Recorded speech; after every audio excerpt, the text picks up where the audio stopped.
అందరికీ నమస్కారం. ఈరోజు తెలంగాణలోని హైదరాబాద్లో క్యాంపు జరుపుకున్న డ్రైవర్లందరూ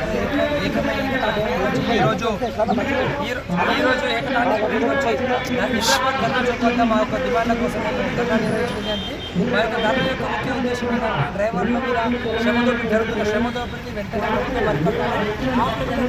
ప్రభుత్వం తీసుకోవాలి. అక్రమంగా హైదరాబాద్ చొరబడి అక్రమంగా ట్యాక్స్ పెట్టిన ద్వారా చేస్తున్న వ్యాపారాలను వెంటనే వాటిపై వాహనాలపైన వెంటనే చర్యలు తీసుకోవాలి. ఇప్పుడైతే ఎక్కడైతే హైదరాబాద్లో ట్యాక్సీ ప్లేట్ కాకుండా సొంత వాహనాల మీద వైట్ ప్లేట్ వాహనాల మీద బ్యాక్ ట్యాక్సీలతో వ్యాపారం చేస్తూ అసలైన క్యాబ్ డ్రైవర్కి వాళ్ళ యొక్క కొట్టగొడుతున్న వారిపైన కఠిన చర్యలు తీసుకోవాలి. ఇతర రాష్ట్రాల నుంచి అక్రమంగా వచ్చి ప్రభుత్వ ఆదాయాన్ని గడ్డగొట్టు మా సొంత గడ్డ మీద మాకే ఉపాధి లేకుండా చేస్తున్న వారిపైన చర్య తీసుకొని ఈరోజు మేమైతే డిమాండ్ పెడుతున్నాం. ప్రభుత్వం చర్య తీసుకోవాలని కోరుతున్నాం. మా డిమాండ్లు ముఖ్యంగా ఓలా ఊబర్ రంగ సంస్థలు మా పైన విధిస్తున్న కమిషన్లు తగ్గించాలి. ఇక ఈరోజు అయితే మనం చెప్తున్నాం బుకింగ్ ₹3 బుకింగ్ వస్తుంది. ₹3 బుకింగ్ వస్తుంది. ₹3 బుకింగ్ తోటి మేము ఏ విధంగా బతకాలి? ₹3 బుకింగ్ తీసుకొని మేము ఎక్కడికి పోవాలి? మేము ఎవరు తీసుకోవాలి? దాంట్లో మా డీజిల్ ఖర్చు ఏంటి, మేము మా ఫ్యూల్ ఖర్చు ఏంటి, మా కుటుంబం ఎట్లా బతకాలి, మేము ఎట్లా బతకాలి? ₹3 మేము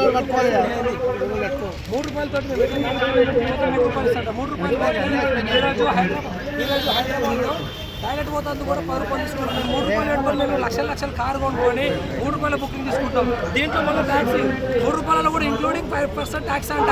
ఎవరికి ఇవ్వాలి మరి? ₹3 ఎంతగానో కష్టపడాలి, ఇంతగానో సంపాదిస్తున్నారు. ఏడు పెట్టుకోవాలి పైసలు మాకు అర్థమైతే లేదు. ఈ ఓలా ఊబర్ ర్యాపిడో సంస్థలు ఇక్కడైనా కార్మికులపై చేస్తున్న అఘాయిత్యాలను ఆపివేయాలి. ఆర్టీఓ గారు చర్యలు తీసుకోవాలి. ఇక్కడ ఈరోజు చూడండి ఇతర రాష్ట్రాల వాహనాలు ఒకటి ఏపీ ఒకటే కాదండి, రాజస్థాన్, కర్ణాటక, గుజరాత్, ఒడిశా, ఢిల్లీ, యూపీ, మిగతా రాష్ట్రాలకు చెందిన అన్ని వెహికల్స్ ఇదే విధంగా వాళ్ళకి అసలైన నెంబర్ అయితే ఇది ఉంటుంది. వాళ్ళు దొంగ నెంబర్ పెట్టేసి ఇలా పెట్టేసి నడుస్తుంది. ఒకటే బండికి 3 నెంబర్ ప్లేట్ పెట్టుకుంటారు. ఈ విధంగా మన ఆదాయానికి గండి కొడుతున్నారు. కొట్లాడి తెచ్చుకున్న తెలంగాణ ఎందుకోసం? గండి కొట్టడానికా? వాళ్ళు గండి కొడుతుంటే మన అధికారులు ఏం చూస్తున్నారు? నిమ్మకు నీరు ఎత్తినట్టుగా నిలబడుతున్నారు, చూసుకుంటూ పోతున్నారు.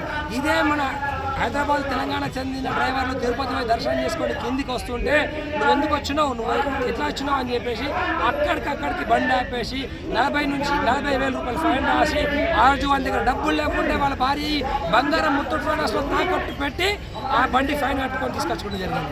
అదే మరి ఇక్కడ మాత్రం వాళ్ళు యథేచ్ఛగా వ్యాపారాలు నిర్వహిస్తున్నారు. ఐటీ సెక్టర్లో ఇతర రాష్ట్రాలకు చెందిన వాహనాలు వెంటనే తొలగించాలి. ఇతర రాష్ట్రాల ఆర్టీఓ చట్టం ప్రకారం ఇక్కడ ఎల్లో ప్లేట్ ఎక్కడైతే ఉంటుందో వాళ్ళు అక్కడ మాత్రమే బిజినెస్ చేసుకోవాలి. ఒకవేళ ఇక్కడికి వచ్చి బిజినెస్ చేయాలనుకుంటే వాళ్ళు ఇక్కడ స్టేట్ ట్యాక్స్ కట్టాలి. స్టేట్ ట్యాక్స్ కట్టి వాళ్ళు బిజినెస్ చేసుకోవాలి. వేరే రాష్ట్రం పోతే బార్డర్ దాటక ముందే మన మీద చర్యలు తీసుకుంటారు, మన వాహనాలు సీజ్ చేస్తున్నారు. కానీ హైదరాబాద్లో మాత్రం మన చర్యలు ఎక్కడ కూడా చేపట్టలేదు. ఇతర రాష్ట్ర డ్రైవర్లారా మీకు దండం పెట్టి చెప్తున్నాం, మా కడుపులు కొట్టకండి. మేము కొట్లాడి తెచ్చుకున్నాం తెలంగాణలో, మా బతుకులు మారుతాయని తెచ్చుకున్నాం. కానీ ఇంకా మా బతుకులు మారుతలేవు. దండం పెట్టి చెప్తున్నాం, మీ కాలు మొక్కి చెప్తున్నాం. ఇక్కడ నుంచి అయినా మా రాష్ట్రం వదిలి మీరు వెళ్ళండి. మీరు వేరే బిజినెస్ చేసుకోండి, మీకు సహకరిస్తాం. మీరు పెద్ద స్టార్ హోటల్ కట్టండి, మేము దాంట్లో మీకు బిజినెస్ ఇస్తాం. అంతేగాని చిన్న బతుకులు డ్రైవర్ బతుకులు, ఆ డ్రైవర్ బతుకుల మీద మీ ప్రాతాపం చూపించకండి. దండం పెట్టి చెప్తున్నా, ఇక్కడైనా ఈ ప్రభుత్వం మా డిమాండ్లను నెరవేర్చాలి. లేని పక్షంలో 15 రోజుల్లో ఈ డ్రైవర్లను అందరినీ పిలిచాలి. యూనియన్ లీడర్లు కాదండి, యూనియన్ లీడర్లు చాలా మోసపోయినాం. డ్రైవర్ల సమస్య కాబట్టి డ్రైవర్లందరూ పిలిచి మాట్లాడాలి. లేని పక్షంలో అసెంబ్లీ వరకు మా యొక్క ధర్నా పోతుంది. అవసరమైతే ఢిల్లీ పార్లమెంటు కూడా మా ధర్నా యొక్క ప్రోగ్రామ్ కార్యాచరణ భవిష్యత్ కార్యాచరణ ప్రకటిస్తామని చెప్పేసి ప్రకటిస్తాం. జై డ్రైవర్ అన్న.